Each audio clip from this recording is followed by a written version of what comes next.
Part 3. You will hear an extract from a talk about the congestion charging scheme. First, you have some time to look at questions 21 to 25.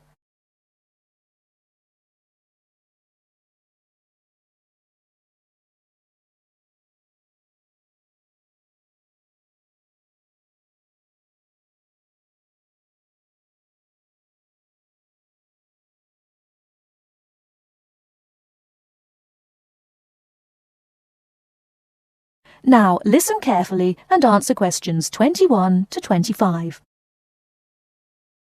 For more practical details, I'll pass you over to John Ward from the London Tourist Agency. Thanks. So that was a brief introduction to the congestion charging scheme.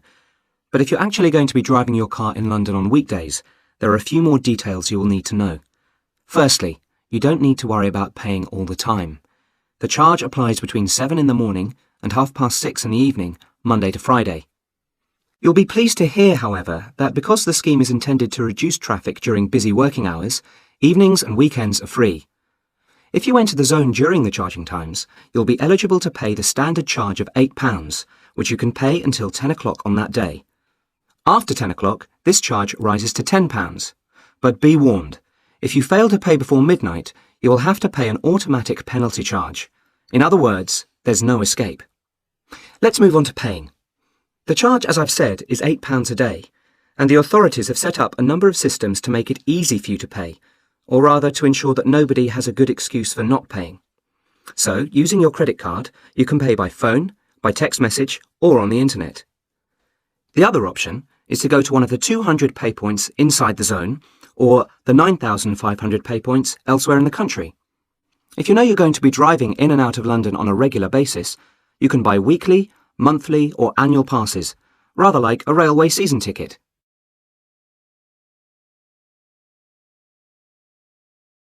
Before you hear the rest of the talk, you have some time to look at questions 26 to 30.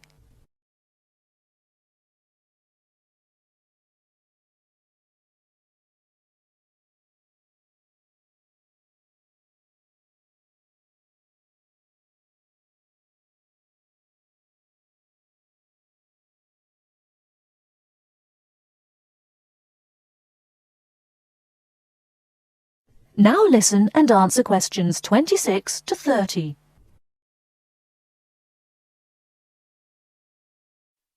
OK, on to the area itself.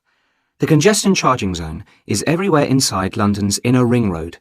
For those of you not familiar with London's road system, this includes the City of London, that's the main financial district, and the West End, the commercial and entertainment centre. If you're still not sure, there are very clear signs on all roads which indicate when you are entering the area. These are round and have a white letter C on a red background. The scheme is policed by cameras which photograph all cars entering the area and send them to a computer which can recognise all British and European car registration plates. If you pay the £8 charge, you'll find London a little easier to drive round than it was before the charge was introduced. But if it's all too much trouble and you decide to leave your car at home, then you are left with public transport. That's trains, buses, taxis, or the underground. Some of the money from the congestion charging scheme is being used to upgrade public transport, so you should see improvements there. And because of reductions in the number of private vehicles on London's roads brought about by congestion charging, buses and taxis are providing a quicker, more efficient service than they did in the past. OK, I've covered the main details that you need to know. That is the end of Part 3. You now have half a minute to check your answers.